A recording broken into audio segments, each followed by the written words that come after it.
Hello everyone. Tata steel limited का quarter 4 result आ चुका है। मार्केट बंद होने के बाद ही कंपनी का क्वार्टर 4 रिजल्ट आया है। देख सकते हैं फ्राइडे के दिन प्राइस के अंदर 1.87% का गिरावट देखने को मिला और प्राइस अभी 2017 रुपीज पे चल रहा है। तो चलिए देखते हैं टाटा स्टील लिमिटेड क्वार्टर 4 में कैसा परफॉर्म किया। आफ्टर क्वार्टर 4 रिजल्ट कंपनी का वैल्यूएशन क्या चल रहा है और साथ में ये भी देखेंगे कि डिविडेंड दिया है कि नहीं इन्वेस्टर को। डिटेल्स में बात होगा पूरा। तो दोस्तों हम आ चुके हैं कंपनी के क्वार्टर ऑन क्वार्टर रिजल्ट के पेज में। इधर में कंसोलिडेटेड क्वार्टर 4 रिजल्ट के बारे में बात करेंगे और फिगर जो इधर में सब कुछ करोड़ों में दिया गया है। पहले सेल्स देखिए टाटा स्टील लिमिटेड का। पिछले साल सेम क्वार्टर में कंपनी का जो टोटल सेल्स था वो 56,218 करोड़ का टोटल सेल्स था। सेल्स के अंदर देख सकते हैं 12.54% का तेजी ग्रोथ इधर में देखा गया। सेल्स बढ़ के 63,270 करोड़ इधर में हो गया है और सेल्स इधर में हाईएस्ट एवर सेल्स पोस्ट किया है। सब रिकॉर्ड तोड़ दिया है आप कह सकते हैं। सेल्स के मामले में सबसे हाईएस्ट सेल्स मार्च 2023 में पोस्ट किया था और मार्च 2026 में कंपनी पूरा जो ये जो क्वार्टर 4 का रिजल्ट आप देख रहे हैं सेल्स का सब रिकॉर्ड तोड़ दिया है इस बार सेल्स के मामले में। एंड यही सेल पिछले क्वार्टर में 57,000 करोड़ था। मतलब सेल्स के मामले में company year on year growth किया है एंड क्वार्टर ऑन क्वार्टर भी इधर में ग्रोथ किया है। साथ साथ एक्सपेंस के बारे में बात करूं, मतलब बिजनेस को चलाने में कितना खर्चा हुआ है। मार्च 2025 में कंपनी का जो टोटल खर्चा था वो 49,659 करोड़ का टोटल खर्चा था। इस बार खर्चा इंक्रीज हुआ है क्योंकि सेल्स भी बढ़ा है। 53,441 करोड़ का टोटल खर्चा हुआ है। ठीक है, जैसे जैसे बिजनेस चल रही है वैसे वैसे खर्चे को मेंटेन करके चल रही है। साथ साथ ऑपरेटिंग प्रॉफिट देखिए, कामकाज से टोटल मुनाफा मार्च 2025 पिछले साल सेम क्वार्टर में कंपनी का जो टोटल ऑपरेटिंग प्रॉफिट था वो 6,559 करोड़ का टोटल ऑपरेटिंग प्रॉफिट था।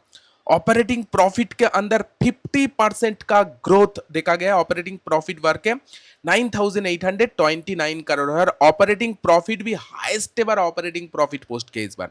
मार्च 2026 क्वार्टर 4 में ऑपरेटिंग प्रॉफिट में ब्रेक किया, रिकॉर्ड ब्रेक किया है। ग्राफ्स इधर में बता रहा है, ठीक है। और क्वार्टर ऑन क्वार्टर बेसिस भी अच्छा खासा ऑपरेटिंग प्रॉफिट के अंदर इंक्रीजनेस देखा गया। पिछले क्वार्टर में 8,200 करोड़ था। साथ साथ मार्जिन देखिए दोस्तों, मार्जिन के अंदर भी इंप्रूवमेंट आया है। मार्च 2025 में 12% मार्जिन कमाए थे, इस बार देखते हैं 16% मार्जिन और सबसे ज्यादा मार्जिन पोस्ट किया है। इससे पहले देखिए 16% मार्जिन कभी भी पोस्ट नहीं किया था, इस बार मार्जिन भी ब्रेक किया है रिकॉर्ड। तो कह सकते हैं टाटा स्टील लिमिटेड क्वार्टर 4 में इस बार टॉप लाइन में सारे रिकॉर्ड तोड़ दिया है। सारे रिकॉर्ड, बहुत बढ़िया टॉप लाइन का ग्रोथ है, चाहे क्वार्टर ऑन क्वार्टर बोलिए चाहे वो ईयर ऑन ईयर बोलिए। चलिए बात करते हैं नेट प्रॉफिट यानी बॉटम लाइन के बारे में। पिछले साल सेम क्वार्टर में कंपनी का नेट प्रॉफिट जो था वो 1,201 करोड़ का टोटल नेट प्रॉफिट था। नेट प्रॉफिट के अंदर 117% का जंप, डबल से भी ज्यादा का नेट प्रॉफिट इधर में पोस्ट किया है।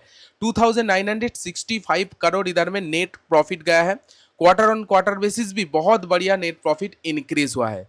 मतलब ब्लॉकबस्टर रिजल्ट जिसे कहते हैं टाटा स्टील लिमिटेड उस तरह का रिजल्ट पोस्ट किया इस क्वार्टर 4 में। एक्सीलेंट। और प्रॉफिट देखिए पिछले 4-5 क्वार्टर से कंटिन्यूअसली प्रॉफिट के अंदर ग्रोथ देखने को मिल रहा है। ईपीएस के अंदर भी इसीलिए ग्रोथ देखा गया है। 1.04 का ईपीएस 2.34 है। माइंड ब्लोइंग ग्रोथ ईपीएस में भी दिखाया है और क्वार्टर ऑन क्वार्टर बेसिस भी ईपीएस इधर में ग्रोथ किया है। So overall Tata steel limited का क्वार्टर 4 का रिजल्ट जो आया है वो बहुत ही फैंटास्टिक आया है, ब्लॉकबस्टर रिजल्ट आप कह सकते हैं। चलिए देखते हैं डिविडेंड दिया है कि नहीं। यस, डिविडेंड दिया है। Recommended dividend 4 rupees per equity share. मतलब अगर आपके पास टाटा स्टील लिमिटेड का शेयर है तो आपको 4 रुपीज करके डिविडेंड मिल जाएगा पर शेयर। 400% डिविडेंड दिया है, ठीक है। डिविडेंड भी बहुत बढ़िया दिया है टाटा स्टील लिमिटेड। तो टाटा स्टील लिमिटेड का जो क्वार्टर 4 का रिजल्ट आया है, क्वार्टर 4 रिजल्ट के बाद कंपनी का वैल्यूएशन क्या चल रहा है एक बार उसके बारे में भी जान लेते हैं। निफ्टी 50 का कंपनी है, 2,70,000 करोड़ का कंपनी है, एक लार्ज कैप कंपनी है। स्टॉक का पी 23 पे चल रहा है, ठीक है। ये पी क्या रिलायबल है? चलिए पियर्स कंपनी के साथ एक बार कंपेयर कर लेते हैं। इस इंडस्ट्री में जो कंपनी सबसे बड़ा है जेएसडब्ल्यू स्टील, फिर Tata steel and Jindal steel. सभी का पी कितना है? जेएसडब्ल्यू का 34, जिंदल का 31, एसआईएल का 20। मतलब Tata steel limited top 3 company के मुकाबले सबसे सस्ता पी के अंदर इधर में ट्रेड कर रहा है और ग्रोथ भी बहुत बढ़िया चल रहा है। इधर में देख सकते हैं, मतलब 23 का जो पी है अगर पेयर्स कंपनी के साथ कंपेयर किया जाए तो मुझे तो रिलायबल इधर में लग रहा है, ठीक है, ग्रोथ के हिसाब से। Return on capital employ 12%, return on equity 11.9%, दोनों रेशियो टॉप क्लास है।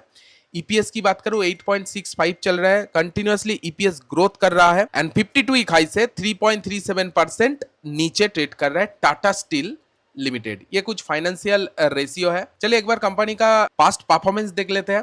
पिछले 5 दिन में 1.29% का तेजी प्राइस ने दिखाया है, पिछले एक मंथ में ऑलमोस्ट 3% का तेजी प्राइस में दिखाया है, पिछले 6 मंथ में 25% का तेजी प्राइस के अंदर देखा गया है, पिछले एक साल में भी 37.73% का तेजी देखने को मिला। और लॉन्ग टर्म ट्रेंड इधर में क्या दिखा रहा है, पूरी तरह से स्ट्रांगनेस बना हुआ है, हायर हाई करके ऊपर चल रहा है टाटा स्टील लिमिटेड का प्राइस। और शॉर्ट टर्म का भी ट्रेंड ऑलमोस्ट स्ट्रांग ही लगेगा, थोड़ा सा डाउन ट्रेंड आया है लेकिन लॉन्ग टर्म ट्रेंड बहुत पॉजिटिव है। दोस्तों ये कुछ टाटा स्टील लिमिटेड का Q4 अपडेट जो मैं आप लोगों के साथ शेयर किया। Q4 का रिजल्ट आपको कैसा लगा टाटा स्टील लिमिटेड, आप कमेंट में जरूर आपका ओपिनियन शेयर कीजिएगा। वीडियो अगर अच्छी लगी तो वीडियो को एक लाइक जरूर दीजिए।